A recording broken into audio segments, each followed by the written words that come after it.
Bonjour à tous, bienvenue pour NRTV fait sa culture. Aujourd'hui, je vous propose une émission au cœur des musées, mais de manière moderne avec de la 3D, de la réalité virtuelle ou des sites internet. Pour les plus traditionnels, rencontre avec un passionné d'histoire, le maquettiste Hugo Lienhart. Et enfin, la star de cette émission, ce sera le musée romain. Avec nous sur le plateau, deux invités, Véronique Révaudot, conservatrice du musée romain, avec vous Benoît Boretti, responsable de l'inventaire et de la documentation des objets pour le dépôt des musées de Nyon. Bonjour. Bonjour. Bienvenue. Les 40 ans donc du musée romain. Le musée célèbre ce week-end son anniversaire, ses 40 ans, les 21 et 22 septembre. Pour l'occasion, une grande fête. Véronique Révaudot, les 40 ans du musée, justement, qu'est-ce que ça représente pour vous? Alors ça représente un événement important, 40 ans de fonctionnement de ce musée, de ce lieu magnifique. Et ça représente d'une part le partage avec le public de tout ce que le musée a fait et va faire. Et c'est le moment aussi de se prendre plaisir, le partager avec le public pour fêter. Parce que beaucoup de choses sont enfouies finalement dans Nyon qui ne sont pas encore ouvertes au public. L'occasion justement de revenir sur cette histoire et puis d'aller de l'avant. Vous nous disiez justement quelques mots. Vous vous dotez d'un nouveau dispositif numérique. En quelques mots, est-ce que vous pouvez nous le présenter ?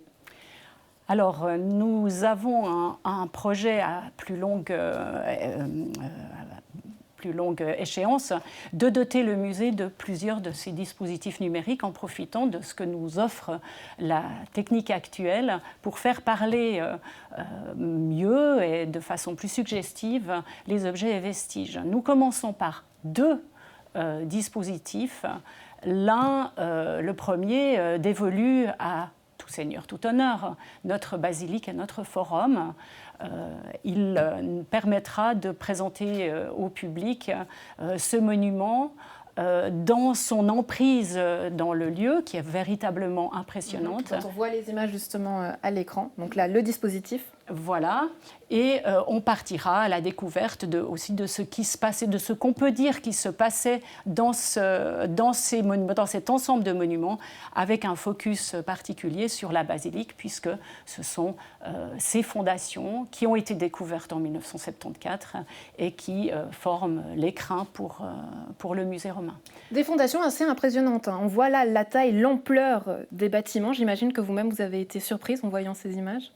Oui, alors nous connaissons évidemment, puisqu'on y évolue tous les jours les fondations, nous connaissions théoriquement l'ampleur des élévations, nous en avons des vestiges que nous montrons au musée, mais il est vrai que nous avons nous aussi découvert ces images il y a quelques semaines quand même déjà maintenant, eh bien nous avons, nous les archéologues aussi, été absolument abasourdis de nous rendre compte visuellement, c'est ce que nous apportent les techniques d'aujourd'hui, de ce que représentait finalement l'implantation de ce grand monument. On parlait toujours oui, c'est un monument imposant, etc. Mais là, maintenant, on se rend compte vraiment de ce que ça signifie, ce côté très, très imposant. Ce côté très imposant qui est finalement représentatif de l'histoire de Nyon, qu'aujourd'hui vous mettez en contraste avec de la réalité virtuelle, quelque chose de moderne. Pourquoi c'était important pour vous d'avoir justement ce contraste ?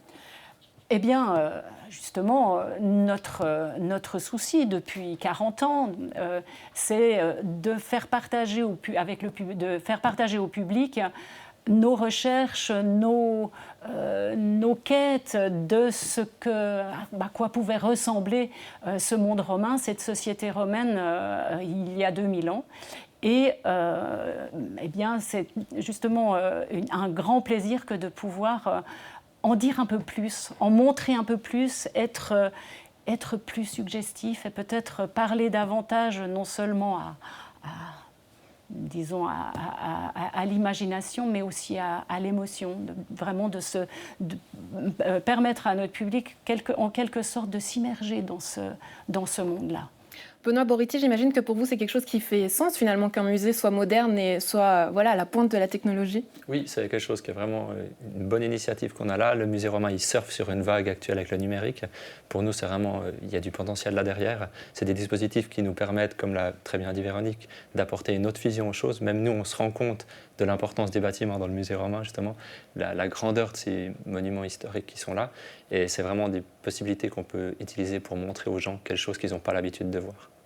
Et pour vous en convaincre à la maison, justement quelques images de ces teasers et du forum. On revient juste après.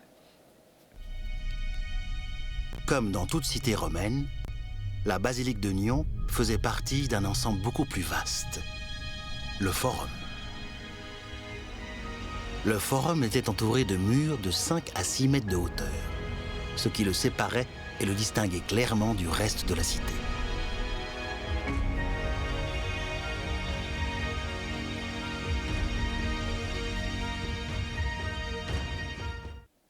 On voit donc l'ampleur de ce bâtiment, Véronique Révaudot. Beaucoup de choses sont à découvrir encore et à exploiter. À Nyon, notamment l'amphithéâtre. J'imagine que là, beaucoup de choses sont aussi à faire. Bien sûr, notre envie, notre objectif, c'est de donner un jour à l'amphithéâtre également ses lettres de noblesse, le rendre accessible, le rendre visitable, puisque c'est finalement le deuxième monument que la ville romaine de Nyon nous offre à l'échelle 1, dans une réalité cette fois-ci non virtuelle, alors que la plupart des bâtiments, comme vous l'avez mentionné, eh bien, sont condamnés quand même quelque part à dormir sous les rues du centre-ville. Fait exception, bien sûr, la basilique. Nos prédécesseurs, il y a 40 ans, ne s'y étaient pas trompés et ont réalisé l'œuvre que vous savez et qu'on célébrera ce week-end. Mais l'amphithéâtre devrait vraiment suivre, puisque c'est un monument aussi qui sera possible de voir et dans lequel on pourra aussi s'immerger quelque part.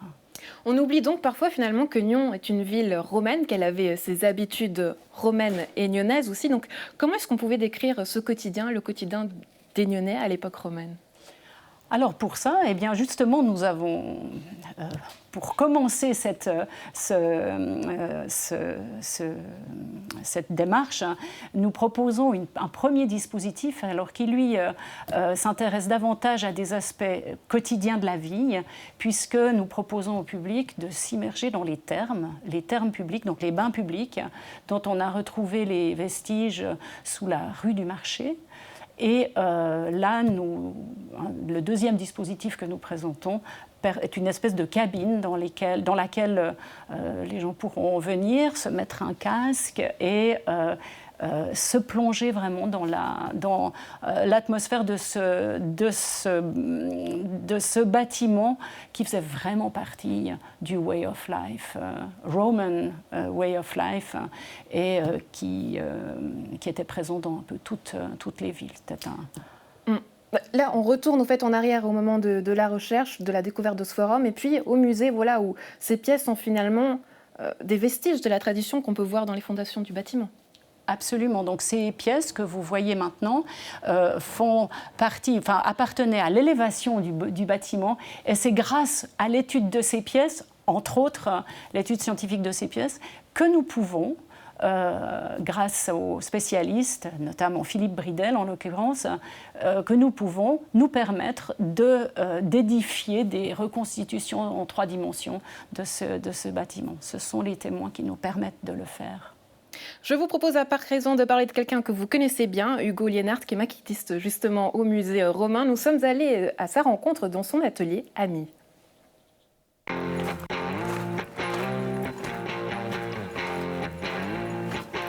Je m'appelle Lienhard Hugo, je suis né en 1962. Je suis né à Bâle, j'ai vécu 25 ans à Genève et ça fait depuis 1986 que j'habite à Ami et que je travaille ici.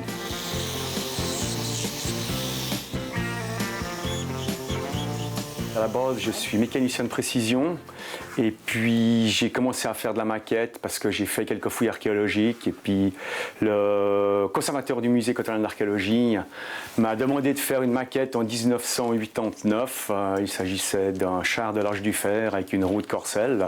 De fil en aiguille, il y a d'autres musées qui m'ont demandé, Nyon, après il y a eu l'Athénium, après il y a eu sur Fribourg, il y en a eu en Valais et puis certaines sont aussi allées au Soudan, sur le site de Kerma, ainsi qu'à Érythrée en Grèce.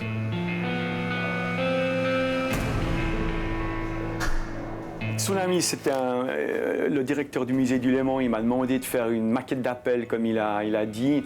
C'était histoire de montrer la vague au niveau de Genève qui faisait 8 mètres.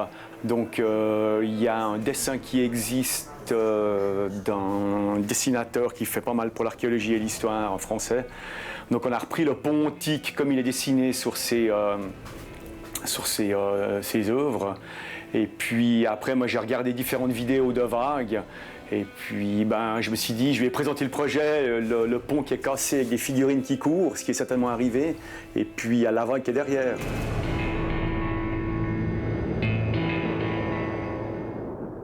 Pour l'aqueduc, je ne me rappelle pas exactement, mais je vais mettre 150 heures à peu près.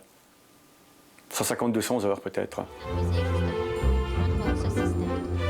C'était la commissaire d'exposition qui m'a demandé de faire un morceau d'aqueduc à l'échelle réelle pour que les gens puissent voir et puis passer à l'intérieur.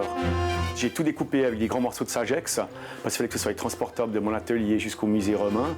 Et puis j'ai fait des moulages, des cailloux du vrai aqueduc, donc des moulages silicone aussi, après avec des tirages de positifs, mise en teinte. Et j'ai collé deux demi-aqueducs que j'ai amenés au musée romain et puis je les finalisé sur place.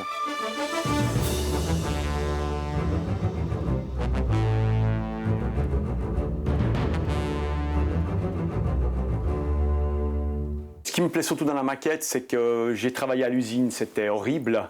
Et puis j'ai l'occasion de faire ce que j'aime, réaliser des pièces en différents matériaux. Et puis la maquette, c'est ce genre de maquette, c'est optimum pour faire ce que j'aime. La majorité du temps, c'est les archéologues qui me fournissent tous les plans avec les élévations de ce qu'il faut réaliser. Donc en général, moi je fais que remettre en 3D ce que l'archéologue me demande, ce que le scientifique me demande.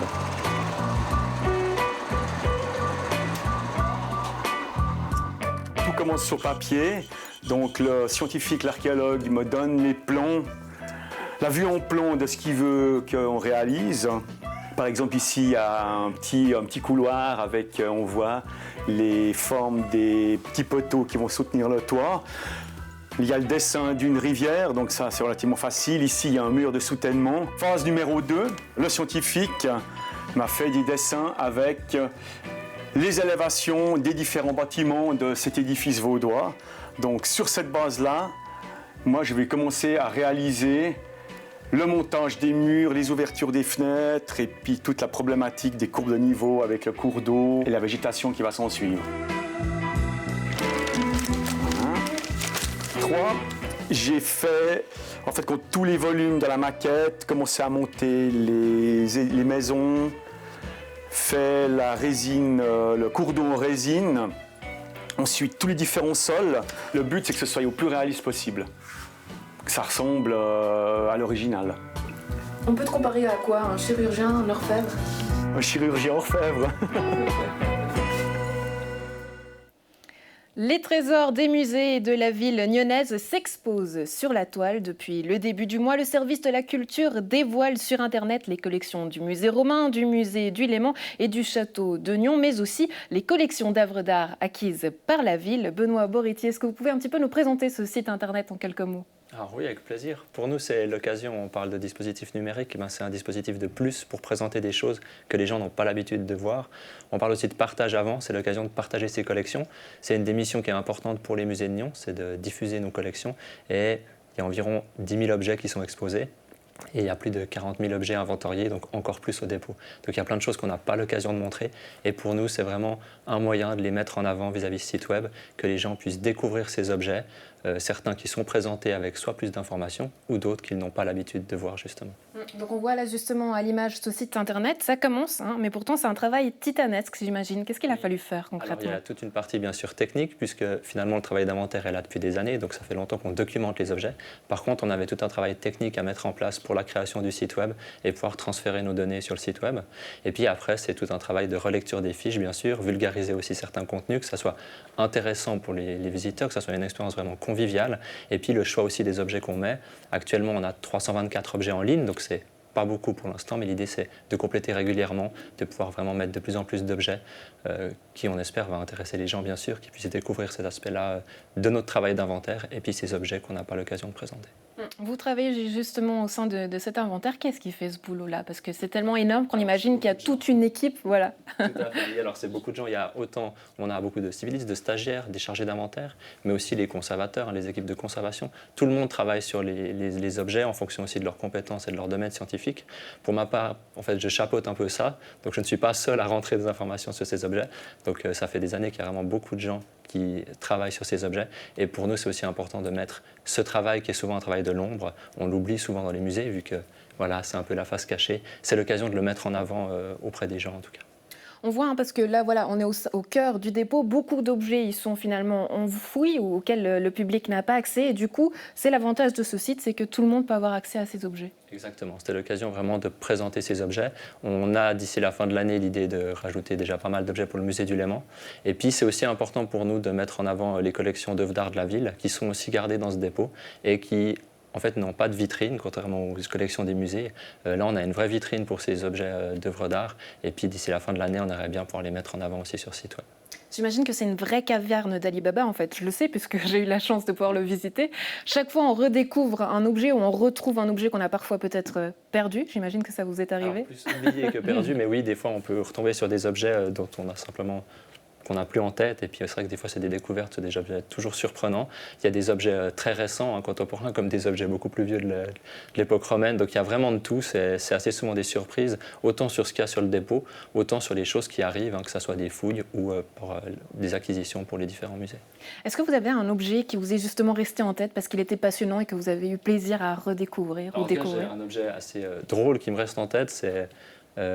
comment appeler ça? C'est une palme avec talons, donc une vraie palme avec talons, mais c'est un objet justement artistique qui a été fabriqué par Plonck et Replonck. Donc c'est un objet assez incongru, parce que quand on tombe là-dessus, on se demande si ça a vraiment existé. Évidemment, ce n'est pas le cas, c'était une création artistique, mais ça montre vraiment qu'on a beaucoup de choses, autant des objets historiques que d'autres objets qui sont aussi le côté artistique et créatif. Et quand on tombe là-dessus, c'est vrai que ça nous fait sourire de se demander qu'est-ce que c'est, d'où ça vient.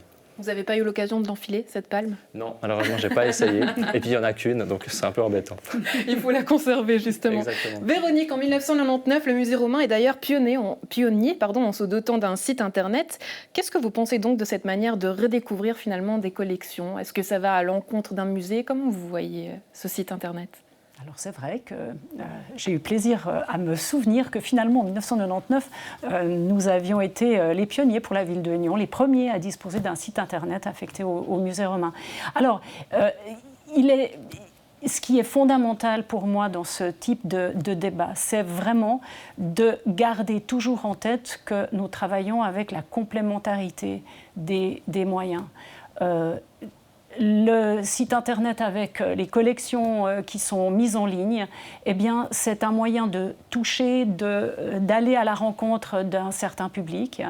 Ça ne remplacera jamais le musée, parce que, et ce n'est pas le but, vraiment pas le but. Le but, c'est de travailler en complémentarité, parce que le musée, c'est finalement son atout et qui va rester tant qu'il existera des musées. C'est qu'au musée, on voit l'objet à l'échelle 1:1. En réalité non virtuelle. Donc ça reste, c'est ce qui fait le trésor du musée. Mais justement, on profite et on développe cette interaction entre plusieurs moyens de partager nos collections, nos propos, les connaissances que nous avons envie de mettre à disposition de tous par ces différents biais. Ces interactions, justement, elles existent. Vous nous disiez tout à l'heure, justement, voilà, on a vu le portrait d'Hugo, qui vous poussait, par exemple, à réfléchir plus loin. Benoît, j'imagine que dans votre quotidien, c'est quelque chose qui vous arrive aussi parce que vous êtes justement en contact avec différents experts. La recherche va plus loin. Oui, c'est le but, c'est aussi de mettre tout ça en avant, d'avoir aussi différents types de collections. C'est vraiment un travail pluridisciplinaire, voilà, de travailler sur différentes choses. Et puis, c'est ces différents corps métiers et personnes qui travaillent ensemble qui font qu'on peut aller plus loin et progresser. Et comme le dit tout à fait à juste titre Véronique, le numérique est un appui, un complément pour nous là-dessus. Il faut en profiter. C'est aussi des compétences qu'on ne connaît pas forcément, donc c'est l'occasion de développer aussi ces idées dans ce domaine-là, parce que c'est des choses qui peuvent nous aider pour la suite, pour diffuser des collections ou autres. Véronique, du coup, justement, les 40 ans, le 21 et 22 septembre à Nyon, qu'est-ce qu'on pourra faire en quelques mots, le programme, en quelques lignes?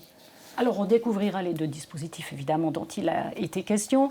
On découvrira une nouvelle réplique de la statue de Jules César, le fondateur de notre... Elle sera de retour. César, le retour.